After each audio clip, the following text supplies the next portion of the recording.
नमस्कार शेतकरी मित्रांनो, मी ऋषिकेश शिरगत. कृषी विथ ऋषी या यूट्यूब चॅनलमध्ये आपले स्वागत.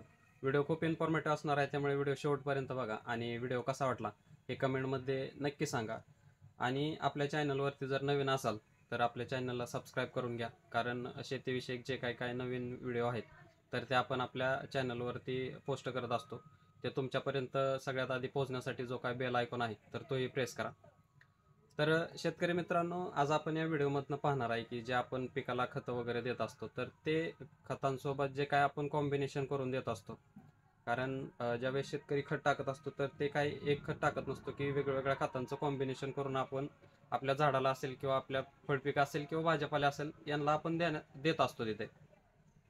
तर हे जे काय कॉम्बिनेशन आहे तर हे कॉम्बिनेशन देत असताना याच्यामध्ये आपण काही चुका करत असतो की ज्यावेळेस असे काही घटक असतात की त्यांच्या ज्या काही केमिकल रिॲक्शन असतात तर ते केमिकल रिॲक्शन होऊन जे काय आपण द्रावण असेल किंवा ग्रॅन्युअल फॉर्ममधलं जे काय आपण फर्टिलायझर आहेत तर ते आपल्या पिकांना देत असताना ते आपल्याला तिथे फुटलेलं पाहायला मिळतं की ज्यावेळेस आपण जे काय द्रावण असेल ते फुटल्याच्या नंतर आपल्या पिकाला ते लागू होत नाही. शेतकरी मित्रांनो, याच्यामध्येच आपण पाहणार आहे की ज्यावेळेस आपण फॉस्फरस जो आहे तर तो फॉस्फरस तर आपल्याला माहितीच की NPK मधला जो फॉस्फरस आहे तर तो आपल्या झाडाच्या डेव्हलपमेंटसाठी किंवा झाडाच्या ग्रोथसाठी खूप महत्त्वाचा असतो.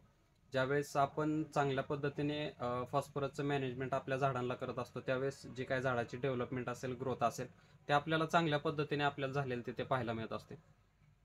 मग शेतकरी मित्रांनो, याच्यामध्ये जर पाहिलं तर ज्यावेळेस आपण आपल्या झाडांना फॉस्फरस देत असतो, फॉस्फरस सोबत आपण वेगवेगळे कॉम्बिनेशन करून आपण तिथे आपल्या झाडांना देत असतो. पण हेच कॉम्बिनेशन जे काही केलेले आहेत तर ते झाडांना प्रॉपर पद्धतीने लागू होतात का, की जे आपण कॉम्बिनेशन दिलेलं आहे ते योग्य आहे की अयोग्य आहे ते आपण तिथे चेक करणं खूप महत्त्वाचं असतं.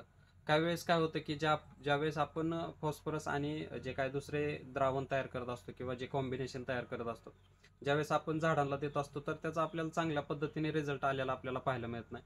किंवा काही वेळेस जर त्याचं आपण ॲनालिसिस केलं तर ते काय जे द्रावण आहे तर ते आपल्याला फुटलेलं तिथे पाहायला मिळत असतं की ज्यावेळेस असं आपल्याला समजून येईल की हे द्रावण वगैरे फुटलेलं आहे तर ते आपण पिकाला देणं आपल्याला तिथे टाळायचं आहे. कारण जे आपण द्रावण देणार आहे किंवा जे आपण फर्टिलायझर देणार आहे तर ते आपल्याला प्रॉपर पद्धतीने झाडाला लागू झालेले आपल्याला पाहायला मिळत नसतात.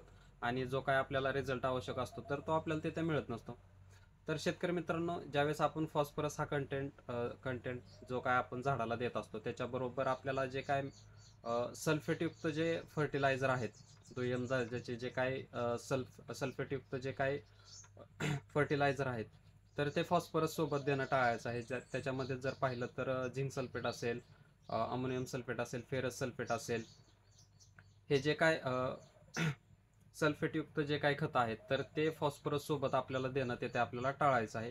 यामुळं जे काय ज्यावेळेस आपण ह्या दोन्हीचं कॉम्बिनेशन करून आपण आपल्या पिकाला देत असतो तर त्यावेळेस जो काय फॉस्फरसचा जो काय बॉन्ड आहे आणि सल्फेटचा जो काय बॉन्ड आहे तर ते एकमेकाला स्ट्रॉंगली पद्धतीने धरून ठेवण्याचं काम करत असतं. ज्यावेळेस हे बॉन्ड एकमेकांना स्ट्रॉंग पद्धतीने धरून ठेवत असतात त्यावेळेस जो काही फॉस्फरस आहे किंवा जे सल्फेट आहे तर ते आपल्या झाडांना मिळत नसतं.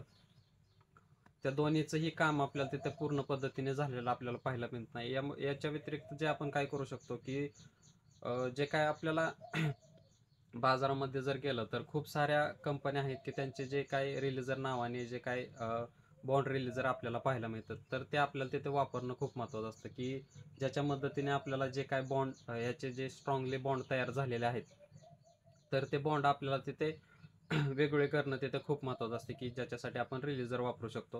हे बॉन्ड ज्यावेळेस फॉस्फरसचा वेगळा बॉन्ड तयार होईल आणि सल्फेटचा वेगळा बॉन्ड तयार होईल त्यावेळेस आपल्याला जे काय आपण फॉस्फरस दिलेला आहे आणि सल्फेट दिलेला आहे तर ते आपल्याला झाडाला जे काय आहे तर ते चांगल्या पद्धतीने आपल्याला झाडाला लागू झालेला आपल्याला पाहायला मिळतात की जमिनीमध्ये ते सुप्त अवस्थेमध्ये पडलेले असतात. तर ते झाडाला लागू होण्यासाठी आपल्याला खूप सारा फायदा आपल्याला रिलीजरच्या माध्यमातून झालेला पाहायला मिळत असतो.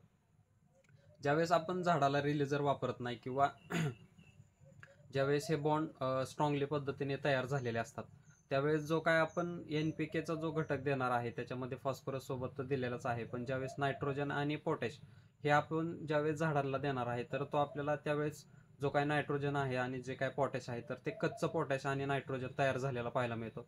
आणि ज्यावेळेस हा कच्चा नायट्रोजन आणि पोटॅश झाडांना जातो तर त्यावेळेस हे दोन्ही आपल्या पिकांना लागू झालेलं पाहायला मिळत नाही, ते तसेच जमिनीमध्ये पडलेले आपल्याला पाहायला मिळत असतात. त्याच्यामुळे जे काही रिलीजर आहेत तर ते रिलीजर आपल्याला तिथे वापरणं खूप फायद्याचं ठरू शकतं.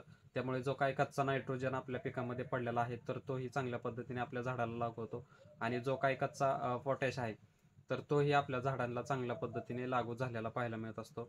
ज्यावेळेस आपण फॉस्फरस आणि सल्फेट हे सोबत देत असतो त्यावेळेस द्रावण आपल्याला वेगळ्याच पद्धतीने झालेलं आपल्याला पाहायला मिळतं. ज्यावेळेस आपण रिलीजर वापरतो तर ते काय द्रावण आहे तर ते पहिल्यासारखं आपल्याला पहिला जो काय फॉर्म आहे तर त्या फॉर्ममध्ये आलेला आपल्याला तिथे पाहायला मिळत असतं. त्यामुळे ज्यावेळेस आपण ही तर चूक टाळायचीच आहे की फॉस्फरस सोबत जे काय सल्फेट आहे तर ते देणं आपल्याला तिथे टाळायचं आहे, आणि जर दिलं असेल तर जे काय रिलीजर आहे तर ते रिलीजर आपल्याला तिथे वापरणं खूप महत्त्वाचं असतं. शेतकरी मित्रांनो, हा व्हिडिओ तुम्हाला कसा वाटला हे कमेंटमध्ये नक्की सांगा, आणि जर व्हिडिओ आवडला असेल तर शेतकरी मित्रांपर्यंत नक्की शेअर करा. धन्यवाद.